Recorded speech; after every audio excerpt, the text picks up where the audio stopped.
For some reaction, I want to turn to someone whose job was to monitor the nation's national security, one among many jobs he's held. Shortly after 9/11, of course, we created the new huge governmental agency to protect the homeland. A strange coinage at the time, though it's endured, the Department of Homeland Security. And while DHS initially focused on external threats, of course, in the wake of 9/11, they are now dealing with a rise in domestic extremism. In fact, the president at one point talking about political violence specifically and threats coming from within the U.S., as President Biden just mentioned. My next guest used to run that department as Secretary of Homeland Security under President Obama, and Jeh Johnson joins me now. It's good to have you here. Thanks, Chris. You've known the president for a very long time. Obviously, you served in the cabinet of the Obama administration. What did you think of the speech? That speech, which I will call a soul of the nation speech, was vintage Joe Biden. You could tell he believes, the core of his being, he believes in what he said. I would not be surprised if that speech was his idea. I would not be surprised if he wrote much of it himself. I would not be surprised to find that it's been sitting in his desk drawer for quite some time, and he's been waiting for the right moment to give it. His poll numbers are up a little bit, so that pressure's off. In the wake of Mar-a-Lago and the wake of the attack on the FBI field office, I believe President Biden felt he had an obligation to give that speech. I thought it was notable that he mentioned Donald Trump by name, something he rarely does. Off the bat. I thought it was notable that he called out MAGA Republicans for not telling the truth, for not respecting the Constitution, for not respecting the rule of law, and for not respecting the will of the people. It was a very blunt and direct speech. And I also thought to myself, as you give a speech like that, you have to walk a narrow path, calling out the dangers to our democracy, also being an optimist about the future, not sounding like you're giving a so-called malaise speech, which Americans don't want to hear. They want to hear from their leader an optimistic tone, but also a degree of honesty about the dangers we face.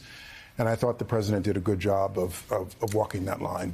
I want to hone in on something specific about political violence, and I know we have our producers going through to see if they can cut some tape.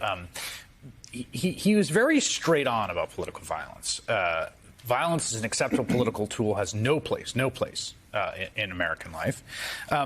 He said this on the day that the ex-president, and I'm not even going to play the sound, but the ex-president talked about offering full pardons to individuals involved in the January 6th insurrection. I mean, and apologies. I mean, basically, quite a contrast on this day. The ex-president saying, these people who engaged in a violent insurrection on my behalf, should I be reelected, will receive apologies and full pardons. Right. And this president looking to the camera and saying political violence of all kinds is condemnable. Chris, if I were in office today as Secretary of Homeland Security, it might be my number one concern that brewing just below the surface is a very large degree of unrest and a temptation toward violence. There are polls out that suggest that large percentages of Americans are prepared to resort to violence if they feel that the election was stolen.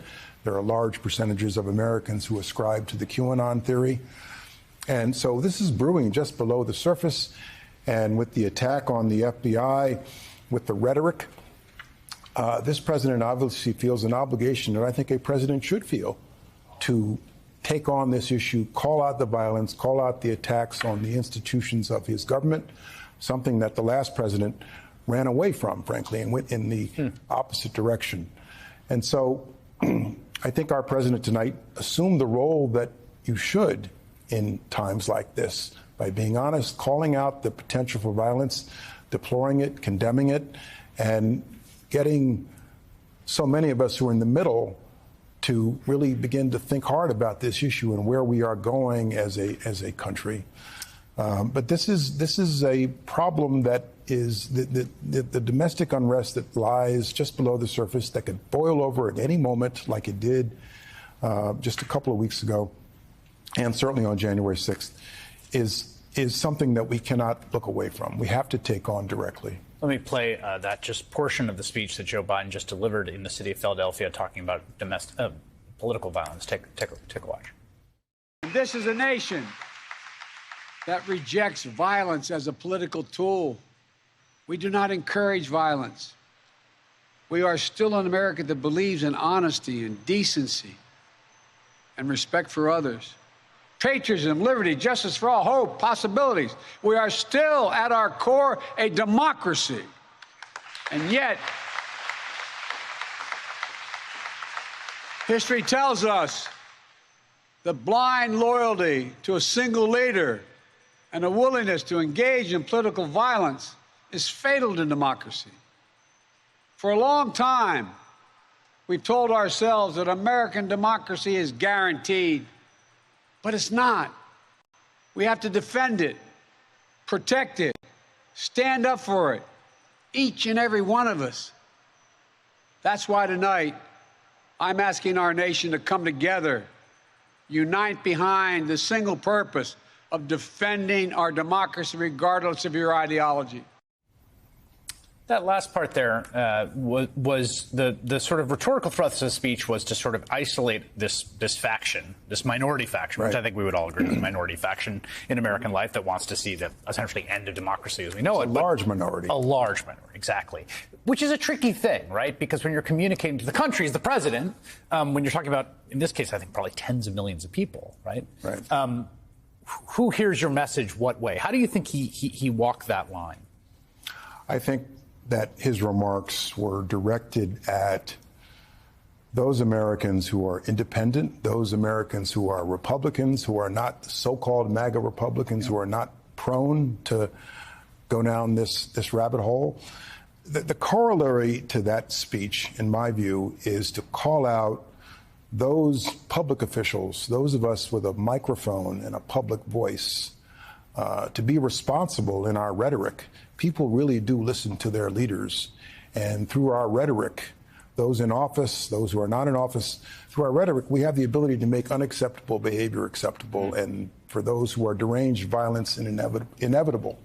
So a corollary to that is the thought that public officials, public figures on TV, like yourself, who hold office, have a responsibility to be reasonable in their rhetoric, because you do make violence inevitable if you stir up this kind of hatred and suspicion.